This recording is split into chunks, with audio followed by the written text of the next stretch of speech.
Cuarta parte, Magisterio Eclesiástico 1322 a 1408. 1322. P1 Cristo el Señor ha confiado a la Iglesia el depósito de la fe, para que conserve religiosamente la doctrina revelada y la exponga fielmente con la asistencia continua del Espíritu Santo.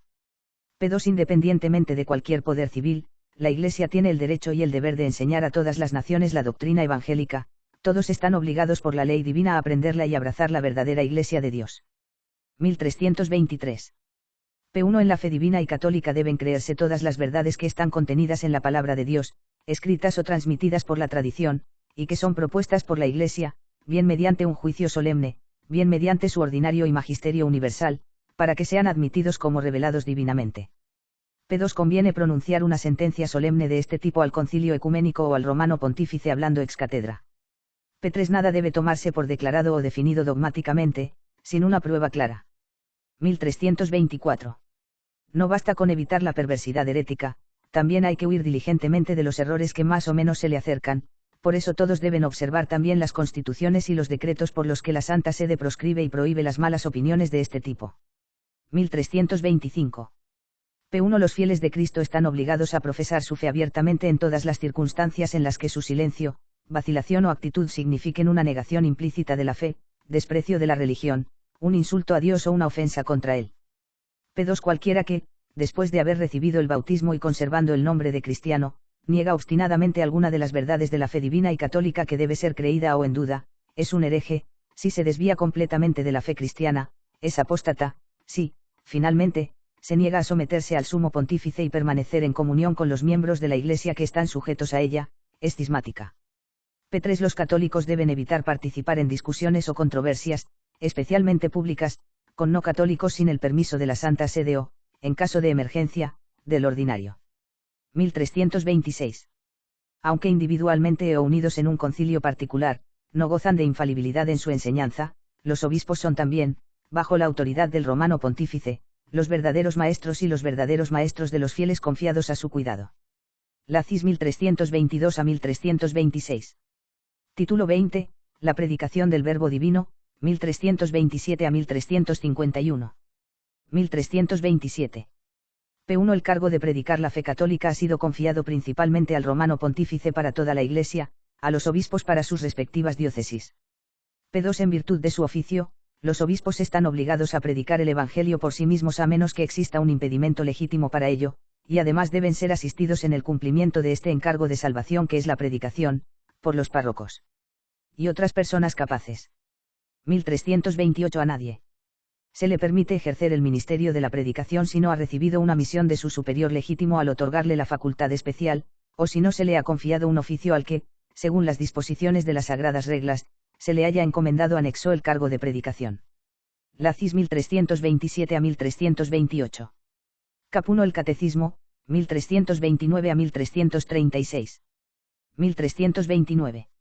Es deber especial y muy serio, especialmente para los pastores de almas, velar por la formación catequética del pueblo cristiano. 1330. El párroco debe. N1, en horarios regulares, mediante una enseñanza continua de varios días, preparar cada año a los niños para recibir con dignidad los sacramentos de la penitencia y la comunión. N2, con especial celo, especialmente si nada se interpone en el camino de la Cuaresma, prepara a los niños de tal manera que prueben santos, por primera vez, los santos misterios del altar. 1331. Además de la formación de los hijos de que se trata en el can. 1330 El párroco no debe dejar de cultivar más amplia y perfectamente en el catecismo a los niños que han hecho recientemente su primera comunión. 1332. Los domingos y festivos de precepto, a la hora más propicia para la asistencia de los fieles, el párroco debe dar instrucción catequética a los adultos, en el idioma adaptado a sus facultades de comprensión. 1333.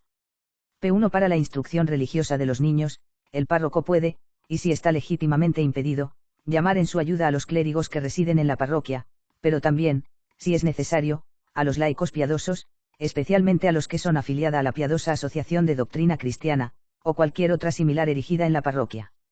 P2 Los sacerdotes y demás clérigos que no estén legítimamente impedidos deberán ser los auxiliares del párroco en esta ocupación tan santa, posiblemente por las penas que les impondrá el ordinario. 1334. Sí, a juicio del ordinario, la ayuda de los religiosos es necesaria para la educación catequética del pueblo. Los superiores religiosos, incluso los exentos exigidos por dicho ordinario, tienen la obligación, por sí mismos o por sus súbditos religiosos, de esta instrucción a la gente, especialmente en sus propias iglesias, siempre que esto no interfiera con la disciplina regular. 1335 Los padres o tutores de los niños, sus maestros, su padrino y madrina deben velar por la instrucción religiosa de los niños que dependen de ellos. 1336.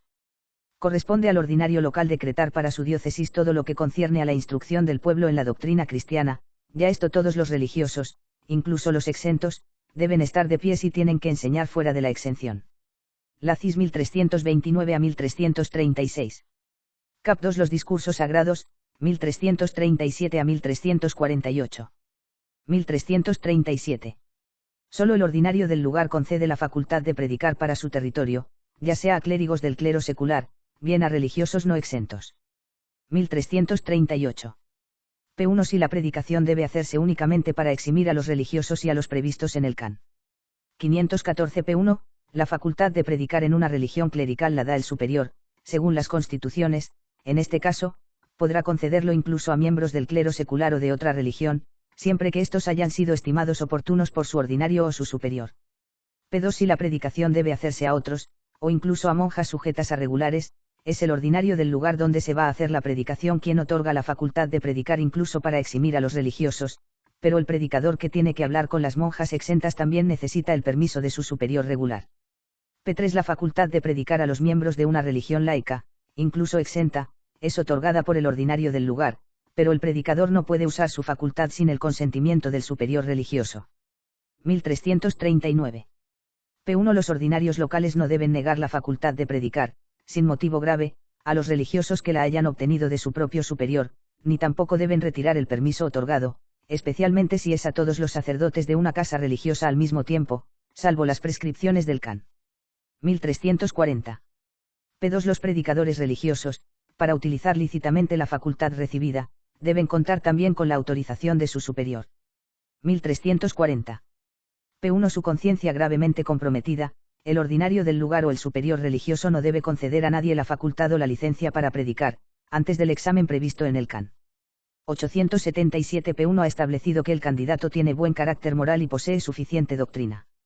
P2 Si después de haber otorgado la facultad o la licencia, advierten que faltan las cualidades necesarias en el predicador, deben revocarla, en caso de duda sobre su doctrina, deben salir de la duda mediante ciertas pruebas y someterla, si es necesario, a un nuevo examen. P3 La revocación de una facultad o un permiso da derecho a una apelación no suspensiva. 1341. P1 No se debe invitar a predicar a sacerdotes ajenos a la diócesis, seculares o religiosos, sin antes obtener el permiso del ordinario del lugar donde se va a realizar la predicación, este último, a menos que su capacidad sea conocida en otro lugar, no debe otorgar este permiso si no tiene un buen testimonio de su propio ordinario sobre la doctrina, piedad y modales, del candidato, siendo grave el asunto de conciencia, el ordinario del candidato está obligado a responder de acuerdo con la verdad.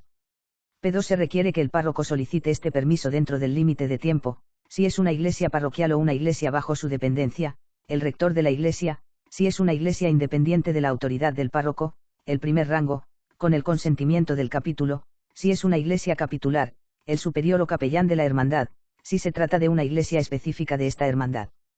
P3 Si la iglesia parroquial es al mismo tiempo capitular o propia de una hermandad, se solicita permiso a quien tiene derecho a realizar allí las funciones sagradas. 1342. P1 La facultad de predicar solo puede otorgarse a sacerdotes y diáconos, no a otros clérigos, a menos que exista una razón que el ordinario considere razonable. P2 A los laicos, incluso a los religiosos, nunca se les permite predicar en las iglesias. 1343. P1 Los ordinarios locales tienen derecho a predicar en todas las iglesias de su territorio, incluso en las exentas. P2 Excepto en el caso de las grandes ciudades, los obispos incluso tienen el derecho de prohibir que los sermones se lleven a cabo en iglesias en una ciudad que no sea aquella donde todos los fieles están llamados a escuchar su sermón. Ocasión de algún gran evento. 1344. P1 Los domingos y los días de las fiestas preceptoras del año, cada párroco tiene el deber propio de anunciar la palabra de Dios al pueblo, con la homilía habitual, especialmente en la misa más frecuentada. P2 El párroco normalmente no puede cumplir con esta obligación delegando en un tercero, salvo causa justa aprobada por el ordinario. P3 El ordinario puede permitir que se omita el sermón en ciertas fiestas más solemnes y ciertos domingos. 1345. Es deseable que en las misas a las que asistan los fieles en los días de precepto, en todas las iglesias y oratorios públicos, se dé una breve explicación del Evangelio o de la doctrina cristiana, y si el ordinario local así lo prescribe por instrucciones oportunas, esta ley obliga no solo a los sacerdotes del clero secular, sino a los mismos religiosos exentos, en sus propias iglesias. 1346. P1 Durante la Cuaresma, y si lo estiman oportuno durante el Adviento, en las iglesias catedrales y parroquiales, los ordinarios locales deben asegurarse de que se dirijan sermones más frecuentes a los fieles. P2 Los canónigos y los demás miembros del capítulo deben asistir a estos sermones, si tienen lugar en su propia iglesia inmediatamente después del servicio del coro, a menos que sean impedidos por una razón justa, el ordinario puede obligarlos a hacerlo mediante sanciones. 1347. P1 Los discursos sagrados deben exponer principalmente lo que los fieles deben hacer y creer para la salvación.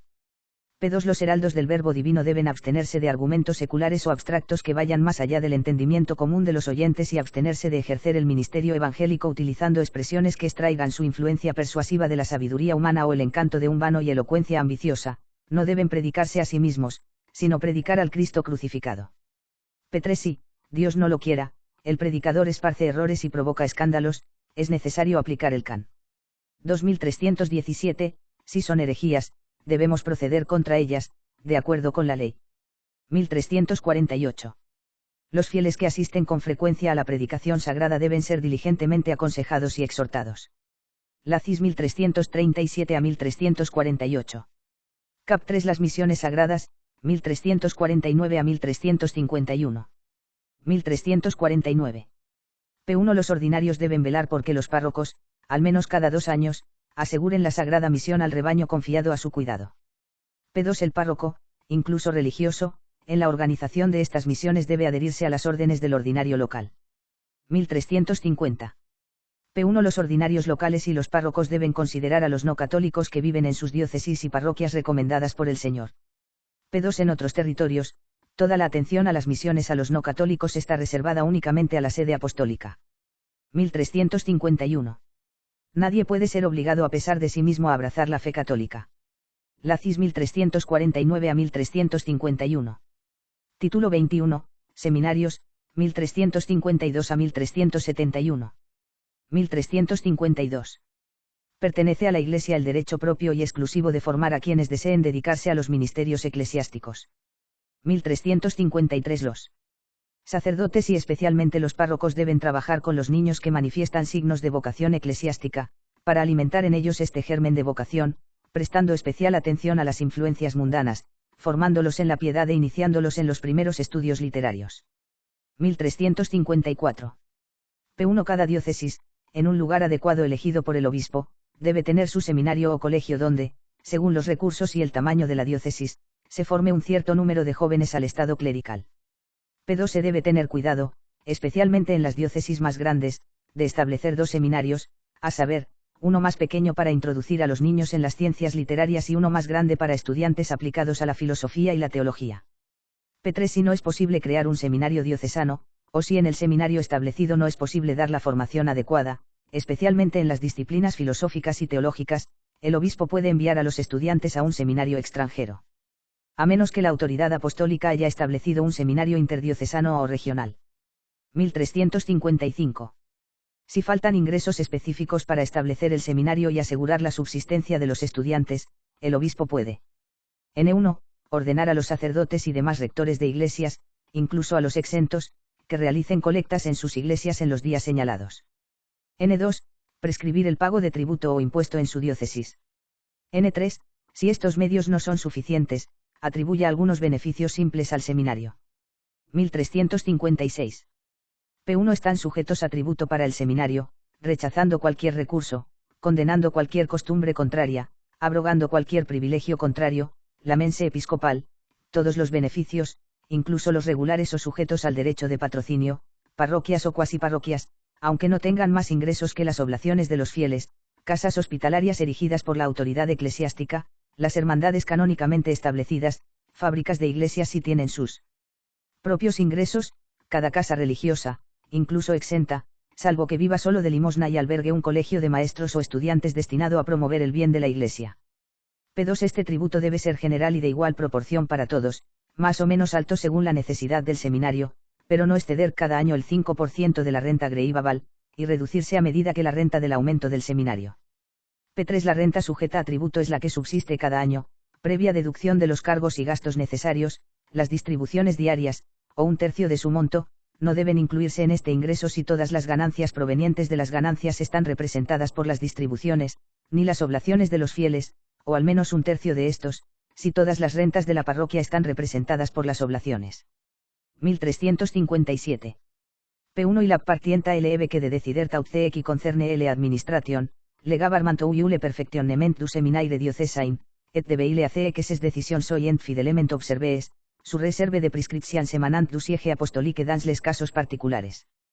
P2 en particular, el obispo debe visitar el seminario a menudo y personalmente, prestar mucha atención a la formación literaria, científica y eclesiástica que se da a los estudiantes, y tratar de adquirir, especialmente durante las ordenaciones, un conocimiento más completo del carácter, la piedad, vocación y progreso de los alumnos.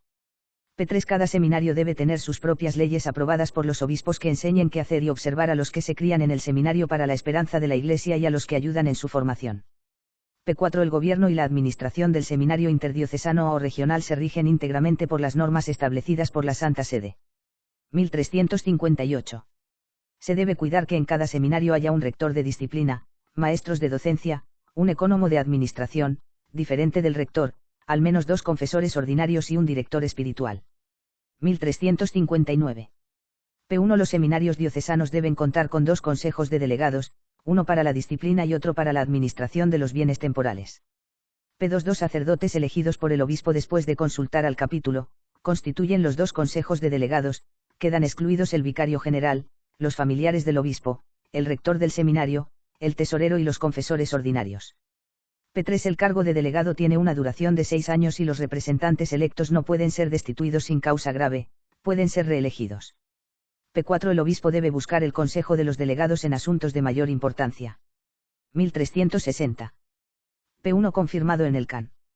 891, para la función de rector, director espiritual, confesores y maestros de seminario, deben nombrarse sacerdotes notables no solo por la doctrina, sino también por la virtud y la prudencia, que puedan ser útiles a los estudiantes con su palabra y su ejemplo. P2 Todos deben obedecer al rector en el desempeño de sus funciones. 1361. P1 Además de los confesores ordinarios, deben nombrarse confesores extraordinarios, a los que los estudiantes tienen libre acceso. P2 Si estos confesores viven fuera del seminario, y un alumno solicita que se llame a uno de ellos, el rector debe llamarlo sin preguntarle en modo alguno el motivo de la solicitud, ni demostrar que esta pregunta le desagrada. Si viven en el seminario, el alumno debe poder acudir libremente a ellos, sujeto a la disciplina del seminario. P3 Cuando se trata de admitir a un alumno a las órdenes o de expulsarlo del seminario, nunca se pide la opinión de los confesores. 1362. Los ingresos legados para la formación de los clérigos pueden atribuirse a los estudiantes admitidos regularmente en el seminario mayor o menor, aunque no hayan recibido todavía la tonsura clerical, a menos que las actas fundacionales decidan otra cosa. P1 El ordinario debe admitir en el seminario solo a los hijos legítimos cuyo carácter y esperanza les dé la posibilidad de cumplir fructíferamente y perpetuamente los ministerios eclesiásticos.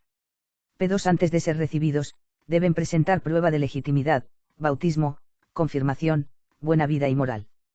P3 Aquellos que hayan sido despedidos de algún otro seminario o instituto religioso no deben ser admitidos hasta que el obispo, incluso en secreto, haya solicitado a sus superiores u otras personas información sobre la causa de su despido, sus costumbres, su carácter, su espíritu. Y la certeza de que no hay nada en ellos que no conviene al estado eclesiástico, los superiores están obligados a proporcionar información veraz, y su conciencia está seriamente comprometida. 1364. En las clases bajas del seminario. N1, la enseñanza de la religión debe tener el lugar principal, y debe ser explicada con mucha diligencia, de manera adecuada a la edad y al espíritu de cada uno. N2, los alumnos deben aprender con cuidado especialmente el latín y el idioma del país. N3, en las demás disciplinas, se debe formar en relación con la cultura común de todos y el estado de los clérigos en la región donde los estudiantes deben ejercer el santo ministerio. 1365. P1 Los estudiantes deben dedicar 2 años al estudio de la filosofía racional y disciplinas afines.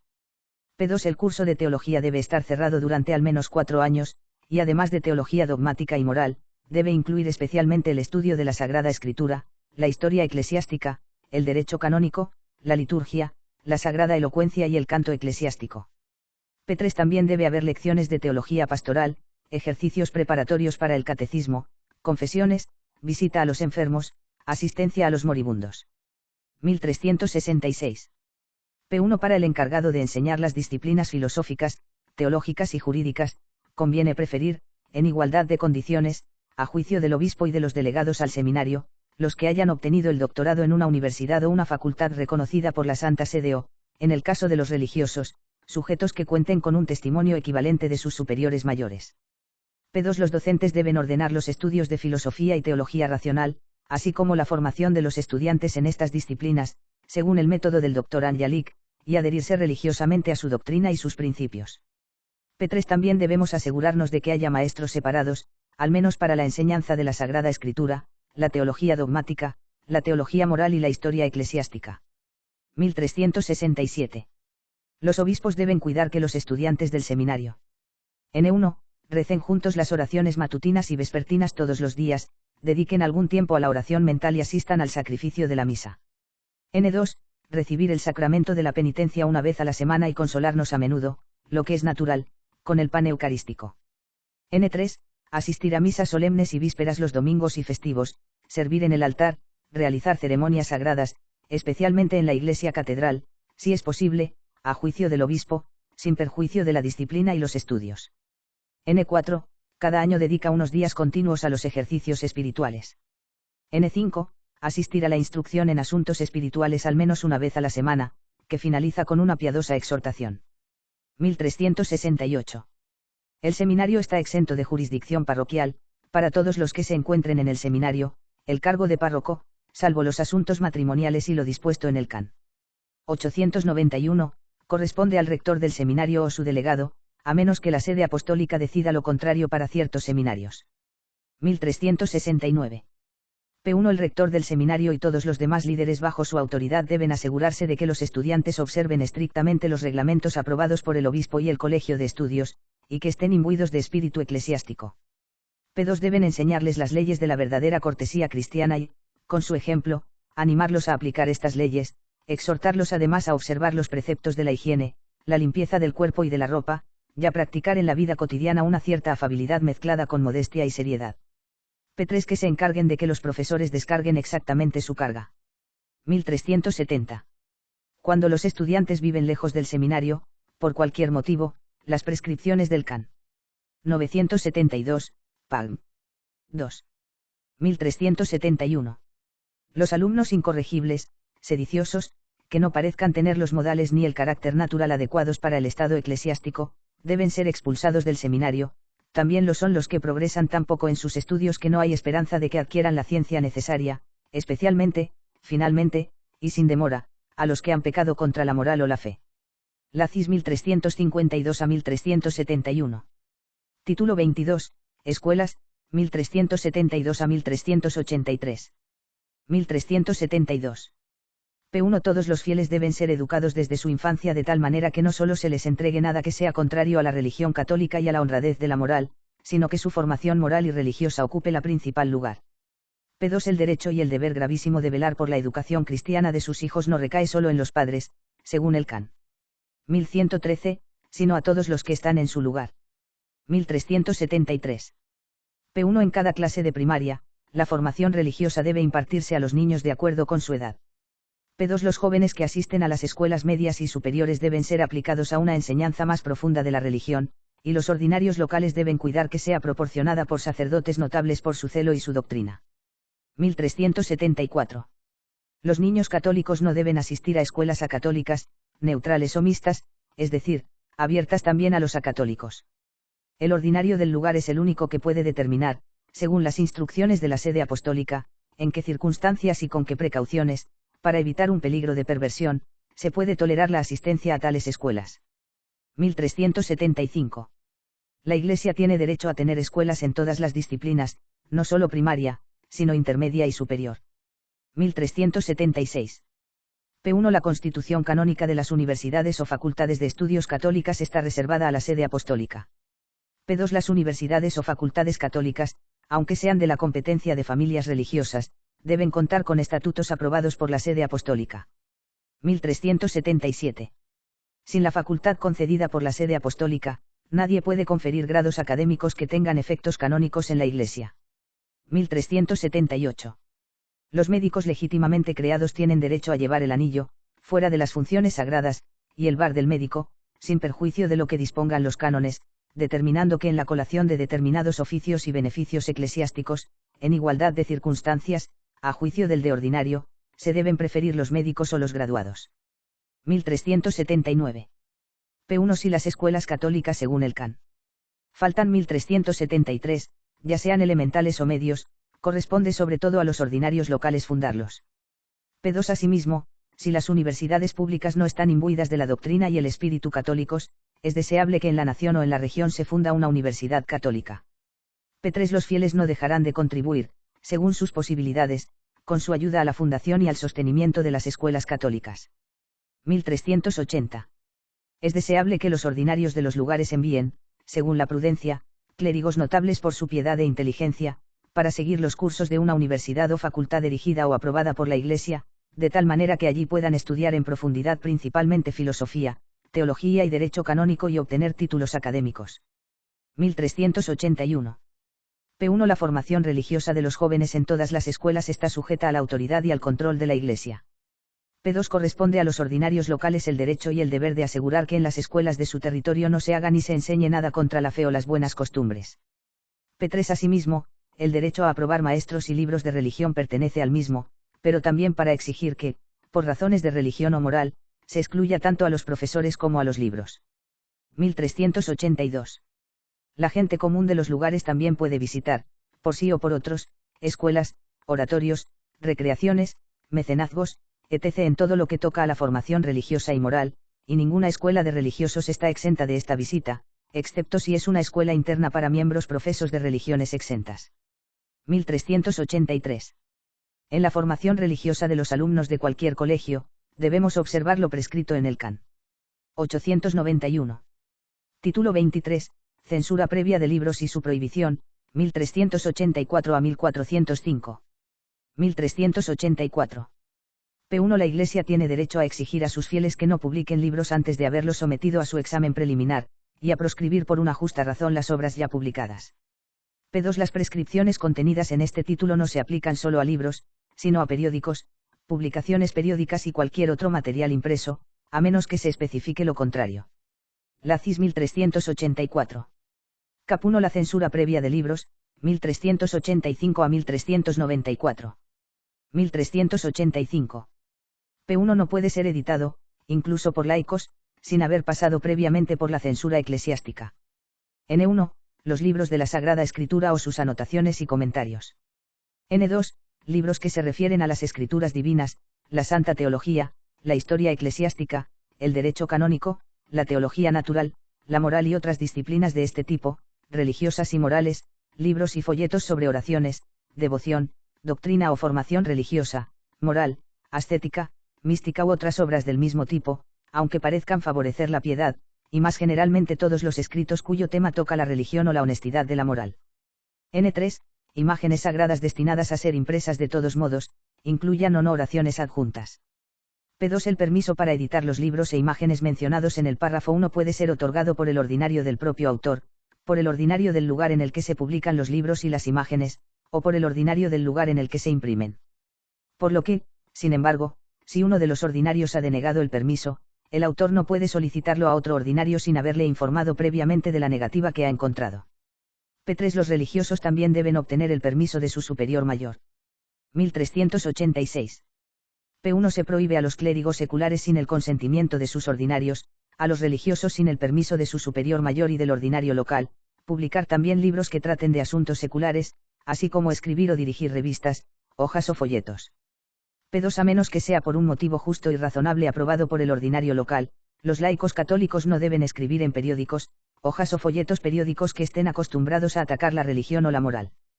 1387 Los Documentos que de alguna manera se refieren a las causas de beatificación o canonización de los siervos de Dios no pueden editarse sin el permiso de la Sagrada Congregación de Ritos. 1388. P1. Todos los libros, resúmenes, folletos, hojas, etc., en los que se incluyan concesiones de indulgencias, no deben ser publicados sin el permiso del ordinario local. P2. Se requiere el permiso expreso de la Santa Sede para poder publicar en cualquier idioma, ya sea la colección auténtica de oraciones u obras piadosas a las que la Santa Sede ha adjuntado indulgencias, o la lista de indulgencias apostólicas, es decir, el resumen de indulgencias recaudadas anteriormente pero aún no aprobadas, o actualmente constituidas por primera vez según las distintas concesiones. 1389. Las colecciones de decretos de las congregaciones romanas no pueden ser reeditadas sin antes obtener el permiso y observar las condiciones establecidas por los jefes de cada congregación. 1390. En la edición de libros litúrgicos y sus extractos, así como en las letanías aprobadas por la Santa Sede, la atestación del ordinario del lugar en que se realizó la edición o impresión debe establecer la coherencia con las ediciones aprobadas. 1391. Las versiones en lenguaje vulgar de las Sagradas Escrituras no pueden imprimirse si no han sido aprobadas por la Santa Sede, o editadas bajo la vigilancia de los obispos y con anotaciones tomadas principalmente de los santos padres del 1392. P1. La aprobación del texto original de cualquier obra no se aplica a sus traducciones a otro idioma, ni a sus sucesivas ediciones, por eso, las traducciones y las nuevas ediciones de una obra aprobada deben contar con una nueva aprobación. P2. Los extractos de publicaciones periódicas que se publican por separado no se consideran nuevas ediciones y, por lo tanto, no necesitan una nueva aprobación. 1393. P1. En todos los curis episcopales debe haber censores de oficio para examinar lo que debe publicarse. P2. En el desempeño de su cargo, sin tener en cuenta todo significado de personas, los examinadores deben tener en cuenta únicamente los dogmas de la Iglesia y la doctrina común de los católicos, que está contenida en los decretos de los concilios generales, las constituciones de la sede apostólica o sus prescripciones, así como con el consentimiento de médicos autorizados. P3. Los censores serán elegidos entre los dos clérigos, recomendados por su edad, su erudición, su prudencia, tendrán que encontrar un equilibrio entre la aprobación y la condena de las doctrinas. P4. El censor debe dar su opinión por escrito. Si es favorable, el ordinario da la potestad de editar, precediéndolo del juicio del censor y su nombre. En circunstancias extraordinarias, es decir muy raras, a juicio del ordinario, podrá omitirse la mención del censor. P5. El nombre del censor nunca se revela a los autores antes de que éste haya emitido una opinión favorable. 1394. P1. El permiso por el cual el ordinario da la potestad de editar debe darse por escrito, imprimirse al principio o al final del libro, hoja o imagen, con el nombre del otorgante, el lugar y la fecha de la concesión. P2. Si se deniega el permiso, a petición del autor, se dan las razones de la denegación, a menos que.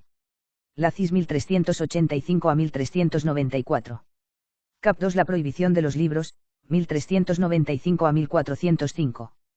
1395. P1. El derecho y el deber de prohibir libros por una razón justa pertenecen no solo a la autoridad suprema de toda la Iglesia, sino también a los consejos particulares y los ordinarios locales para sus súbditos. P2. De esta prohibición se apela a la Santa Sede que no es suspensiva. P3. El abad de un monasterio sui juris y el superior general de una religión clerical exenta, con su capítulo o su consejo, pueden prohibir libros, por una razón justa, a sus súbditos. Asimismo, si existe peligro de demora, los demás superiores mayores con su propio consejo, sin embargo, se encargan de remitir el asunto lo antes posible al superior general. 1396. Los libros condenados por la sede apostólica se consideran condenados en todas partes y en cualquier idioma en que se traduzcan. 1397. P1. Corresponde a todos los fieles, especialmente a los clérigos, a los constituidos en dignidad eclesiástica y a las personas de eminente doctrina, remitir a los ordinarios locales o y la sede apostólica los libros que consideren perniciosos, es deber particular de los legados de la Santa Sede, de los ordinarios locales y de los rectores de las universidades católicas. P2. En la denuncia de libros conviene no solo indicar el título de la obra, en cuestión, sino también explicar las razones por las que se considera que debería prohibirse.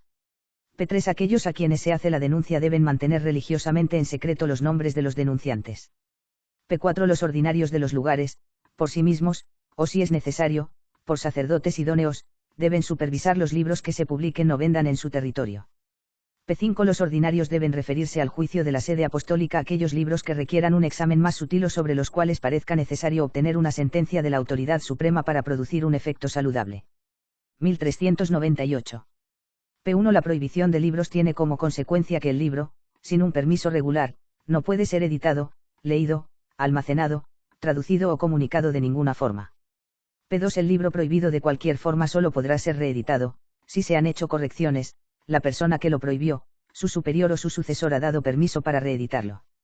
1399. La propia ley prohíbe lo siguiente. N1. Las ediciones del texto original y de las antiguas versiones católicas de la Sagrada Escritura, incluso de la Iglesia Oriental, publicadas por no católicos, versiones de los mismos libros en cualquier idioma. N2. Libros, palabra que debe entenderse en sentido amplio, que defienden la herejía o el cisma, o que pretenden destruir los fundamentos de la religión de cualquier forma. N3. Libros que profesan atacar la religión, natural o revelada, o la moral. N4. Libros de autores no católicos que se ocupen ex profeso de religión, a menos que se establezca que en estos libros no se encuentra nada que sea contrario a la fe católica. N5. Los libros de las Sagradas Escrituras, sus anotaciones y sus comentarios, las versiones de las Sagradas Escrituras en lenguaje vulgar, sin notas y no aprobadas por la Santa Sede, libros y folletos que relatan nuevas apariciones, revelaciones, visiones, profecías, milagros o que abogan por nuevas devociones, incluso si se presentan como devociones privadas, quedan prohibidos todos los libros de este género cuando aparezcan sin haber sido sometidos previamente al examen de la censura eclesiástica previsto en el Can.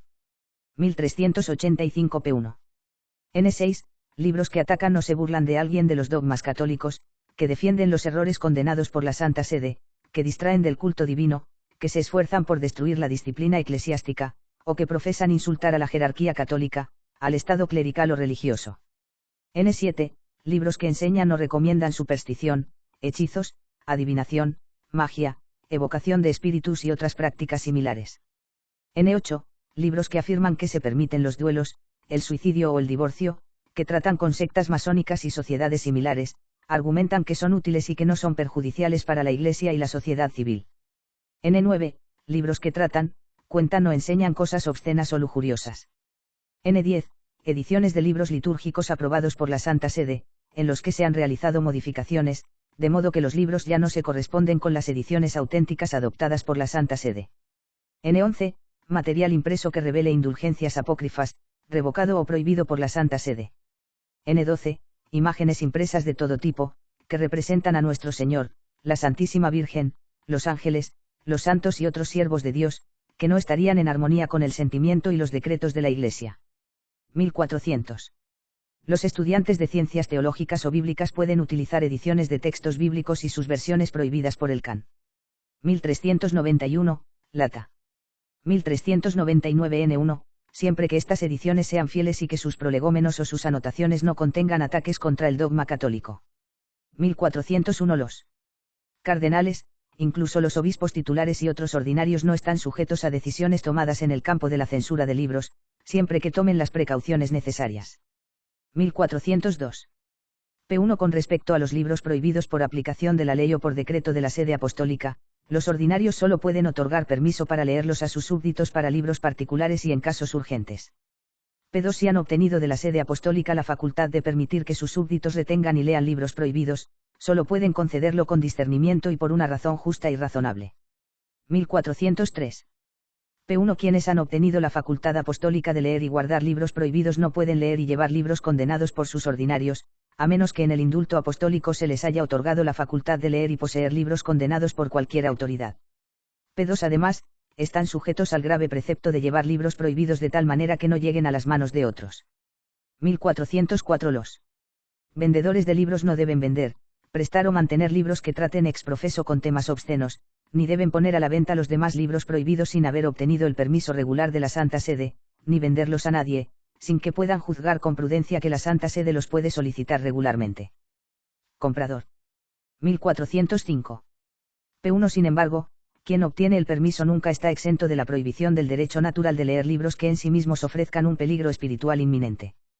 P2. Los ordinarios locales y los encargados de las almas deben advertir oportunamente a los fieles del peligro y daño en que incurren al leer libros malos, especialmente cuando están prohibidos. Título 24, de la profesión de fe, 1406 a 1408. 1406. P1. Están vinculados por la obligación de hacer la profesión de fe, según la fórmula aprobada por la Sede Apostólica. N1. quienes deben participar con voz consultiva y deliberativa en un concilio ecuménico o privado, o en un sínodo diocesano, ante el presidente de la asamblea o su delegado. N2, los que son promovidos al cardenalato, ante el decano del Sagrado Colegio, el primer cardenal de la Orden de Sacerdotes y Diáconos, y el camarada de la Santa Iglesia Romana. N3, los que son elevados al episcopado, incluso como obispos titulares, a la abacial o prelatura nullius, al vicariato o a la prefectura apostólica, ante el delegado de la Santa Sede. N4, el vicario capitular, frente al capítulo de la catedral. N5, aquellos que sean elevados a la dignidad, o canonizado, ante el ordinario local o su delegado, y ante el capítulo. Si están presentes juntos, la profesión de fe se emite solo una vez. N6, los sacerdotes designados como consultores diocesanos, ante el ordinario o su delegado y los demás consultores.